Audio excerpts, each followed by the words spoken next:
The Indianapolis Colts will struggle to contain the dynamic duo of Trevor Lawrence and Calvin Ridley this weekend. All that and much more on today's Locked On Colts. Let's get to it. You are Locked On Colts, your daily Indianapolis Colts podcast.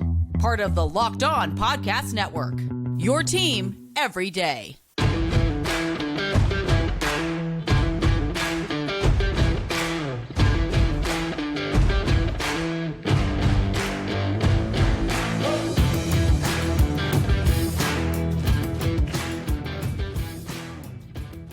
Thank you all for tuning in and making us your first listen today. It's your daily podcast covering your Indianapolis Colts, part of the Locked On Podcast Network, your team every day. This crossover Thursday episode is brought to you by PrizePicks, the easiest and most exciting way to play daily fantasy sports. Go to prizepicks.com/LockedOnNFL and use code LockedOnNFL for your first deposit match up to $100. I am Zach Hicks, your favorite film nerd over at horseshoehuddle.com, and I'm joined by the legendary Tony Wiggins, Shop Talkin' Wig, our favorite Locked On host besides ourselves over here at Locked On Colts here. On today's show, we are previewing the Colts and Jaguars game for this Sunday. The Colts host the Jaguars Sunday at 1 p.m. Eastern time. Again, this is the Colts' biggest game of the year because we get to see Anthony Richardson his first snap.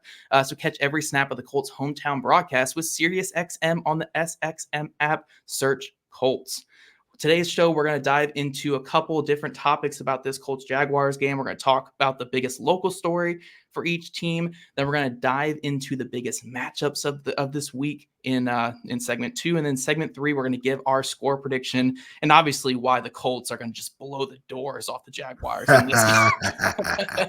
But starting with the biggest local story here, and again, this is two teams that are kind of in very different places of franchises right now. The Colts are starting anew. They're starting fresh. They're getting the young quarterback and the young head coach out there for their first game of the entire season, where the Jaguars are trying to build off of what they did last year and be even better as a playoff team going into this second year here under Doug Peterson.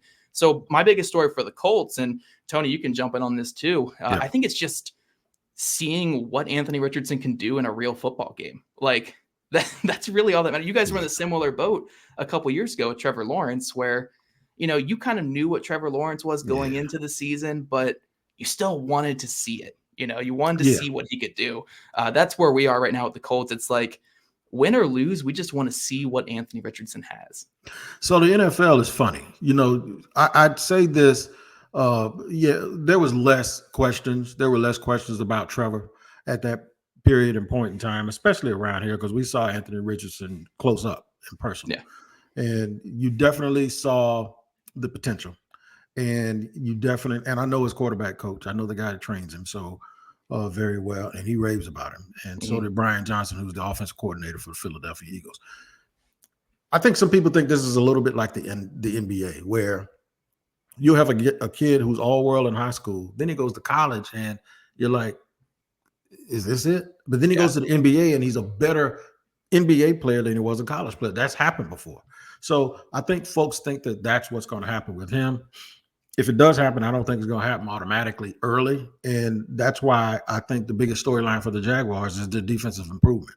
So you're going to see Jacksonville probably look really, really good defensively, but there'll still be a question because they're going to go from in week 1, and I'm not trying to look ahead, and I know the team doesn't do it.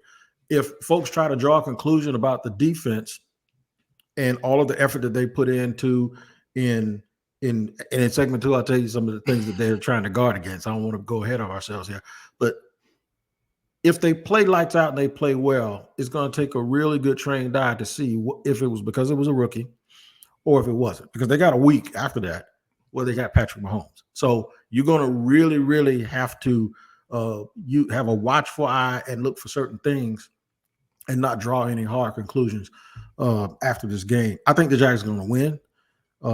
I don't think – look, I told somebody this earlier. They played in Week 18, which is the 17th game, to see who's going to go to the playoffs. And they were losing with 2 minutes to go against the Titans. Right. They wouldn't have been in that situation had they not lost to the Colts and to the Houston Texans. That's the team to pick first and the team to pick fourth. And they lost to both of them. I think they're looking for consistency. Good teams smash teams that they're supposed to beat. So that's why I do believe On full display will be their improvement on defense, and you're going to need to see it right away. And then I really think they're going to also try to make a statement that they've arrived, and the games that they're supposed to win, they win them convincingly, and it's over by the end of the third quarter. Yeah, I will say this about the NFL. This is why I love the NFL so much. And obviously, we'll get into this more in segment 3 when we talk about our score prediction and what we expect for this game. But when it comes to the NFL, when it comes to division games, like you mentioned last year, the team that won the division lost to the Texans and lost to the Colts. They lost to the Colts on the Colts scored 30 plus points in this matchup last year. Incredible. When the Colts couldn't score over like 10 points the entire season besides that game. So when it comes to division games, anything can happen. And you have that giant wild card that is Anthony Richardson, where it could be good from day one. It could be electric, and it could be, a slow start like we've seen with rookie quarterbacks in the past. I was actually looking at Trevor Lawrence's debut game just before we jumped on here, where he completed just over 50% of his passes in that game on like 60 pass attempts, which is insane. It's like 60 pass attempts, like 340 yards passing, 3 touchdowns, 3 picks. And that kind of set the tone for what his rookie season was going to be. So when it comes for us here with the Colts, again, our biggest story is really just what kind of tone is Anthony Richardson going to set? Again, I don't care if the Jaguars win by 50 in this game. I really don't care that much. I just care what Anthony Richardson looks like. Because if the Colts go out there and the offense looks good and they're able to score some points and Richardson gives them some explosive element, I don't care what the defense really does. I know we're previewing a game here and we want to talk about this game, but again, we have two teams in such drastically different spots as franchises that the Colts, it's really just about building from day one and going forward from there. The Jaguars, they need that statement game like you just mentioned. Yeah, they do. They really need that statement game. And things will fall apart around here real quick if they don't win that game, because they're probably not going to be favored to beat the Chiefs, especially if they don't win the game in Indy. They won't be. Right. So, you're talking about all of this optimism, and it goes right out of the window if they lose to the Colts, because this is a game that everybody expects them to win. You don't lose to a rookie. The two situations are a little bit different, where Trevor had very, very high expectations. They expected to be a little bit of a learning curve for Anthony Richardson. There is no Jonathan Taylor, at least for 4 weeks. Yep. If there will ever be Jonathan Taylor with the Colts. And the Jaguars, this would be an ideal game for him to play too, because the Jaguars are banged up the middle of the defense. And it's all on Trevor, it's all on Doug, but really the biggest question mark around here is about the Jaguars defense in the second year of Mike Caldwell. Are they going to be adjusted? Are they going to be able to rush the passer? Will they have a bunch of 3 and outs to get the ball back to the explosive offense led by Trevor Lawrence and Travis Etienne and, of course, Calvin Ridley and company? What's the flow of the game going to be like? I think it's critical. I think it's something that we need to watch out for, and we'll be able to draw some conclusions about 4 o'clock on Sunday. Yes, sir. And then coming up, we're going to talk about the biggest matchups in this game and what's really going to decide this game. Is it the trenches? Is it the defense? Is it the young quarterback slinging it? We're going to talk about that here coming up in segment 2. PrizePicks is the most fun I've had, winning up to 25 times my money this football season. You can select 2 or more players, pick more or less than their projected stats, and then place your entry. Testing my skills on PrizePicks football this season is the most exciting way to play daily fantasy sports. If you have the skills, you can turn $10 into $250 with just a few taps. PrizePicks is really simple to play. Again, I can make my picks and submit my entry in less than 60 seconds. I know I'm hyping on how quick this is, but with my ADHD, guys, I really need to dive in there and get it done quickly, and PrizePicks lets me get it done. Quick withdrawals, easy gameplay, and an enormous selection of players and stat types that are what make PrizePicks the #1 daily fantasy sports app. I'm actually going to pick a kind of a hot take here. I'm going to go a little hot take here. Trevor Lawrence, I saw that his more or less projection is 246.5 passing yards this weekend. I'm going to bet on the over. I know, again, Colts fans are listening to this, but with such a young secondary and then Calvin Ridley coming into play in this game and seeing what that connection looked like this offseason, I think it's a pretty safe bet to say the more on Trevor Lawrence and 246.5 passing yards in this game. So go to prizepicks.com/LockedOnNFL and use code LockedOnNFL for our first deposit match up to $100. Again, go to prizepicks.com/LockedOnNFL and use code LockedOnNFL for a first deposit match up to $100. PrizePicks, daily fantasy sports made easy. And thanks again for making Locked On Colts and Locked On Jaguars your first listen every day. The Locked On Ultimate NFL Season Preview is here. The 7-episode extravaganza brings opinions, analysis, and plenty of debate from all 32 of our Locked On NFL hosts with added insights from our national experts. It's a can't-miss series before the season kicks off. Catch every episode on Locked On NFL on YouTube, wherever you get your podcast. All right. We had fun doing that too. Oh, we had a lot of blast. They told us to liven it up a little bit, and then we just came slinging after that. Yeah, man, we had a blast, a real good time, and I think you probably the only dude I didn't start poking at. By the way, I poked at those dudes in Houston, and I poked at those dudes in that dude in Tennessee. So we'll see if the people enjoy it.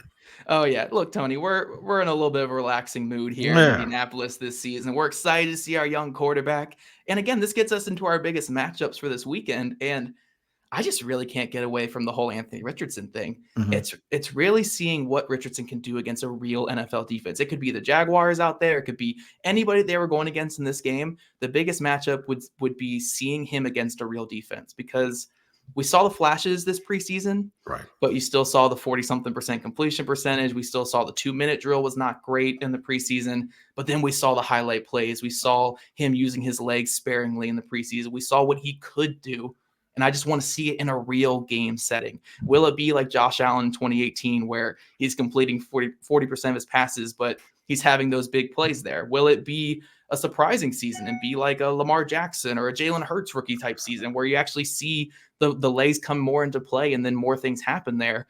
That's my biggest matchup again for the Colts, is just Anthony Richardson versus an NFL defense. I know I'm sounding repetitive here, but I think Colts fans can agree with me. That is the biggest matchup and biggest storyline for this entire game for the Colts. Yeah, well, I understand the anxiety about it, because you talk about the adjustment, but much like Trey Lance, he didn't play a lot of football. Right. I mean, he played a lot in high school. He sat and waited for about 1 3/4 of another year, and then he finally got a chance to do a little bit of something. And then last year, his only year, learning a new offense under a new coach, and it didn't really go real well. This kid got drafted because of his upside, his ceiling, and his physical ability. And also, you can't discount this. If you ever listen to him talk, you draft him too. And that's how he carries himself. He has all the intangibles. The only thing is he has to learn how to play in the NFL, and he has to get through that learning curve. So what does a young quarterback do? Because it goes right into what I believe is, my most important matchup. A young quarterback finds a buddy. That's running backs in the flat. That's tight end in the flat. A direct pass to the tight end in the short middle of the defense, right? So the Jaguars had a problem last year. And that's guarding people running shallow crosses. And that is tackling running backs in the flat when they catch the ball. And they were able to make the first guy miss too many times. The Jaguars sometimes, most of the time, not all the time, but a lot, they drop their outside linebackers in the coverage. So if they were running a 4-3 and you had Shaquille Leonard, who's 230 pounds, that's fine. No, their outside linebackers are 270. So the thing is you get those dudes out in the flat trying to tackle a little jitterbug, and it could be funny. This is another reason why no one down here is really upset that Jonathan Taylor decided to take the stance that he's going to take, because that would help him a lot. Marcus Pollard is here. He's on the staff here in Jacksonville, and I don't know where Peyton Manning's other tight end is right now, but I don't even know who the tight end is in Indy right now. And I know you're going to probably tell me, but so I don't think he's throwing to Dallas Clark is what I'm talking about. I don't think he's throwing to an elite player, and his buddies, he's missing his biggest buddy. And then the other buddy is just probably just dude, right? So I'm sitting there thinking, like, the thing that I want to see the Jaguars do are the things that you would think a rookie quarterback would use as an attack, but it's not really an attack. It's the only thing he knows how to do right now. But they don't have their main guy, and then it's not going to be as big a challenge. Just like I said, it's not going to tell us anything. If the Jaguars shut them out, we'll go, yeah, but the kid's a rookie. He's missing his best player. He's missing the best player on the team, and it's just going to take a while. So that's the biggest matchup to me, but that matchup might not even materialize to end up meaning that much, because I just don't think at this point he's ready. and he doesn't have. He's not fully loaded. Put it that way. He's not fully loaded with the best at those two positions. One thing I will throw in here is when the Colts did beat the Jaguars last year, it was, I think, week 7, and it was on that walk-off touchdown where they scored 34 points in that game. I believe it was 34 points the Colts scored in that game. Now, what was fascinating about that game is it goes right to what you were just mentioning, that point you're mentioning. The Colts were going into the game without Jonathan Taylor, without really any dominant pass catchers, and with backup running backs. Deion Jackson was their leading running back. It went ballistic. Their game plan in that game was, we're not running the football.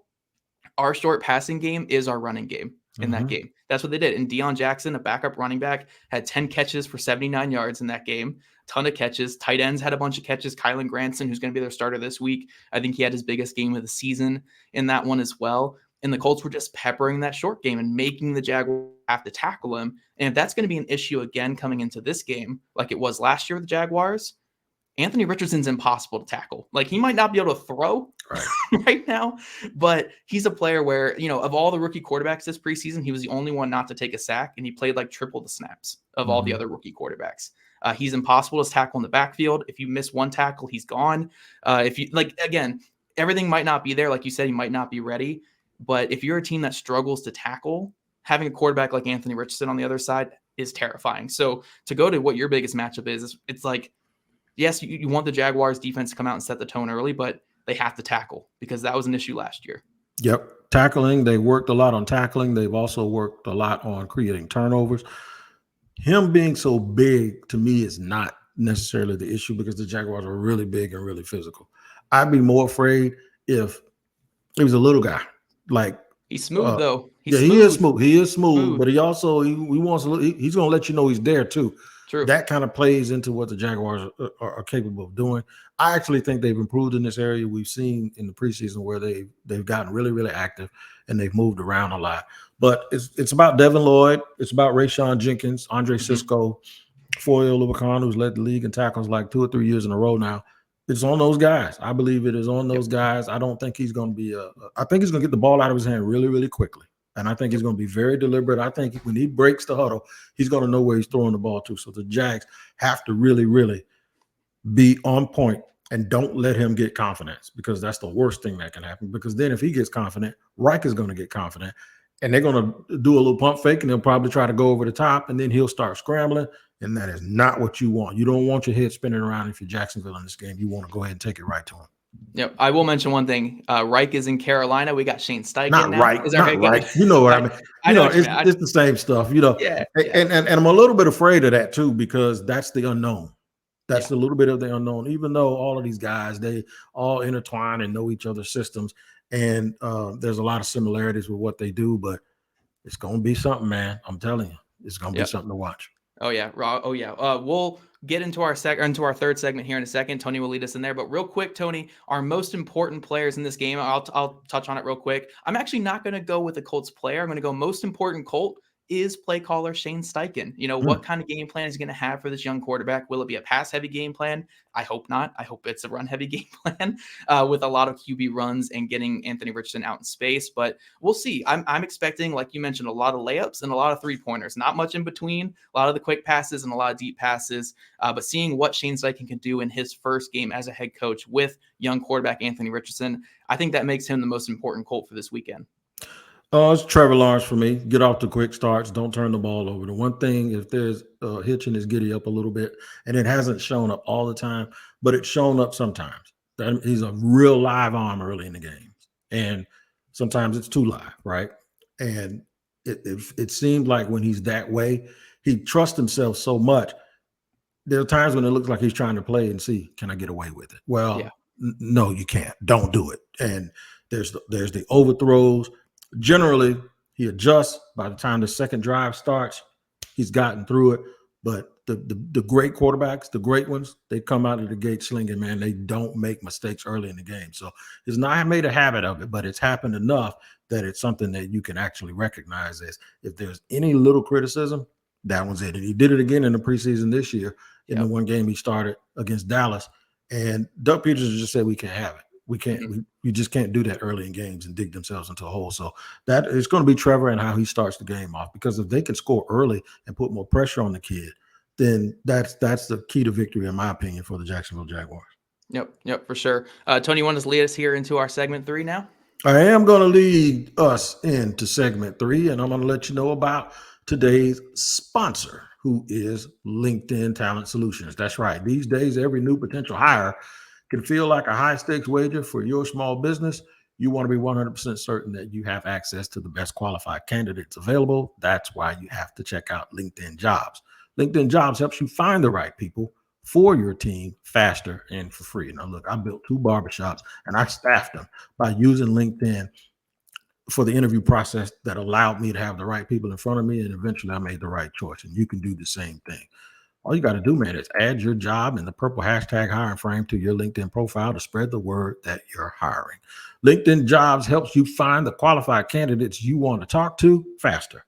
Post your job for free at linkedin.com/lockedonnfl. That's one word. That's linkedin.com/lockedonnfl to post your job for free. Terms and conditions apply. All right. We are segment 3 of our crossover. What needs to go right? I think I just hinted at it and did a little bit of a segue with Zach Hicks here on Locked On Colts and me, Tony Wiggins of Locked On Jaguars, first crossover of the year. What needs to go right? Jaguars need to start fast and they don't need to turn the ball over. Don't give a home team confidence. Don't give a young man confidence. Don't make him think early, oh, this ain't that hard. We heard that from some quarterbacks here recently saying, this is just like college. I caught on pretty quick. And then reality set in, and now you're running for your life all the time because it is not that easy. Well, the Jaguars need to make sure that what they do with Anthony Richardson is they need to make him rethink his decision to come out and go in the draft, and they need to have him second guessing. They need this thing to be so fast and so furious that his head is spinning. What was the quarterback? Was it Sam Darnold said, I'm seeing 13 people or something? I'm seeing ghosts. Yep. Well, that's what young quarterbacks should feel like. And the only way they're going to feel that way is the Jaguars put pressure on them from the defensive side of the ball, but it would be aided if the Jaguars could get off to a very, very fast start. Don't give them a short field. Don't turn the ball over. Put pressure on them. Even if you get a field goal, put them behind the 8 ball, put pressure on the kid. One thing about these alpha type athletes that play quarterback, they always think, okay, I got to get my get back right now.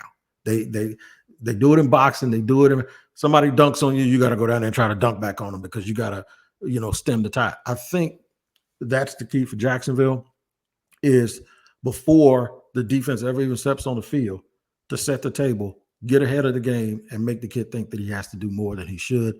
And that's it for me, man. It's all about the fast start and no turnovers. I think they should be ahead by halftime and then start running the football. Just run, and complement that with the pass a little bit.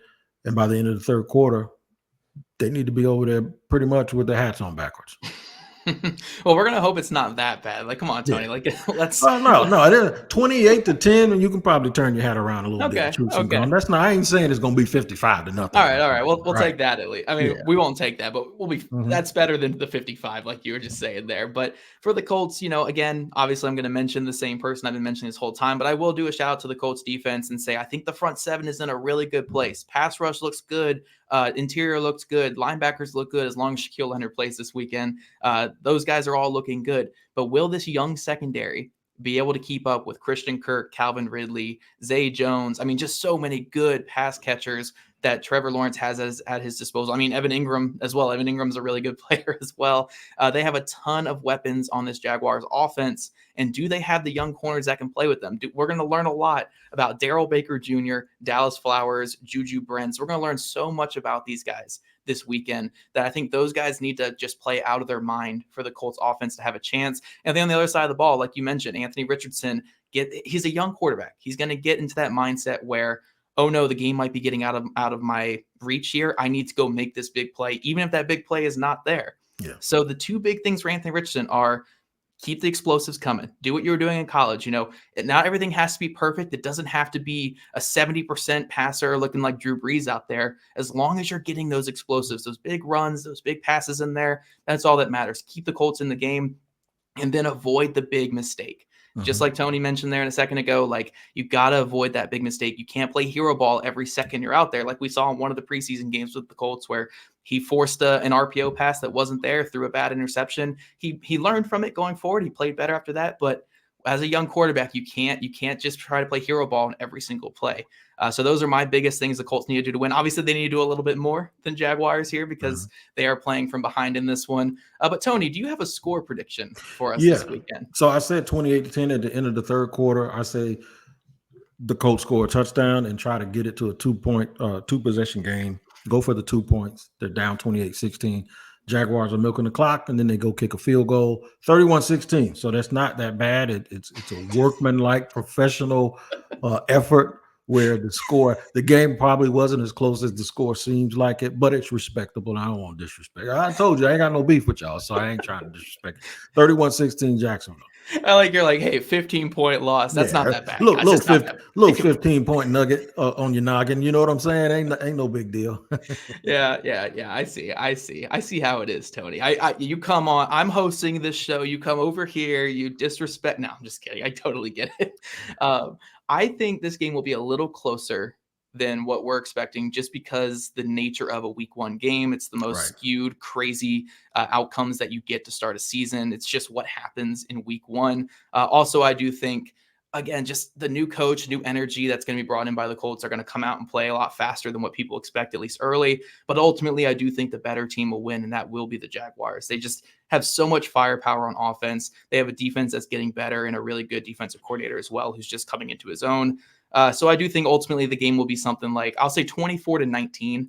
The Colts will just kick a lot of field goals in this game because their offense is so young that they just won't have that symmetry to score at the red zone, but they'll move the ball effectively. They'll have the explosives. They just won't be able to finish it off. And Trevor Lawrence and the Jaguars offense will do just enough to win this game. But you guys let us know in the comments section what you think. Who do you have winning this game? Obviously, Colts fans go off. You obviously say nice things about Tony first, but then you can go off in the comments and say what you think the score will be this weekend. And everydayers, we'll be back tomorrow. Not me and Tony together, unfortunately. We always love having Tony here on Locked On Colts, but we'll be back here tomorrow with our final preview before the Colts-Jaguars game. So check us out, Locked On Colts, Locked On Jaguars. And if you don't already, follow all of our stuff on social medias and on pretty much any social medias, actually, at Locked On Colts, at Locked On Jaguars, at Jake Arthur NFL, at Zach Hicks 2, and at Shop Talkin' Wig. Also subscribe to Locked On Colts and Locked On Jaguars on YouTube or wherever you listen to your podcast. We love your guys' ratings and reviews, and we'll see you guys back here tomorrow.